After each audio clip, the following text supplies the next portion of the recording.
গ্রামের নাম মাটিয়াবাড়ি গ্রাম। সবুজে ঘেরা ছোট্ট কিন্তু মনোরম এক গ্রাম। এখানেই থাকে নিখিল, 14 বছর বয়সের রাখাল ছেলে। তার দিন কাটে গরু নিয়ে মাঠে ঘোরাঘুরি, বাঁশিতে সুর তোলা আর নদীর ধারে বসে স্বপ্ন দেখা। একদিন বিকেলে নিখিল গরু নিয়ে দূরের বনে গিয়ে পড়ে। সূর্য ডোবার সময় সে ফিরতে চায়, কিন্তু তখন হঠাৎ খেয়াল করে তার ছায়া যেন একটু অন্যরকম।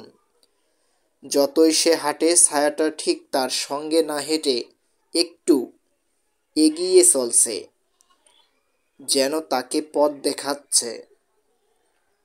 প্রথমে নিখিল হাসল, ভুল দেখছি বোধহয়, ভাবল সে। কিন্তু ছায়াটা যত দূর যায় তত অস্বস্তি হয়ে থাকে তার। আশ্চর্যের বিষয় হলো, সূর্য একেবারে ডুবে যাওয়ার পরও ছায়াটা থেকে যায়। ছায়া তো আলোয় জন্মায়, অন্ধকারে নয়। রাতে নিখিল ঘরে ফিরে এলেও ছায়াটা সঙ্গ ছাড়ল না তার। দিন দিন ছায়াটা আরো স্পষ্ট ও স্বাধীন হয়ে উঠতে থাকে। কখনো ছায়াটা নিজে নিজেই চলতে থাকে, কখনো নিখিলকে অদ্ভুত স্বপ্ন দেখা দেয়। পুরন্ত ঘর, একজন ছেলেকে আগুনে ফেলে দিয়েছে কেউ। নিখিলের পর গ্রামের পুরনো সাধুর কাছে যায়।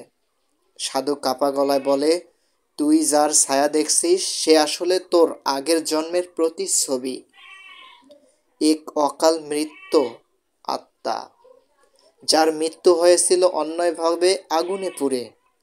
সে তোর শরীরে ফিরে আসতে চাইছে। এখন নিখিলের সামনে দুটি রাস্তা। এক, সে সাহস নিয়ে নিজের ছায়ার মুখোমুখি হবে, তাকে শাস্তি দেবে। দুই, ভয় পেয়ে পালাবে আর একদিন নিজেই নিজের শরীর হারাবে। শেষে এক পূর্ণিমার রাতে নিখিল বনে যায় ছায়াটাকে মুখোমুখি হতে। ছায়ার রূপ নেয় আগুনে পোড়া এক ছেলের, চোখে কান্না, গলায় অনুভব, আমায় মুক্ত করো।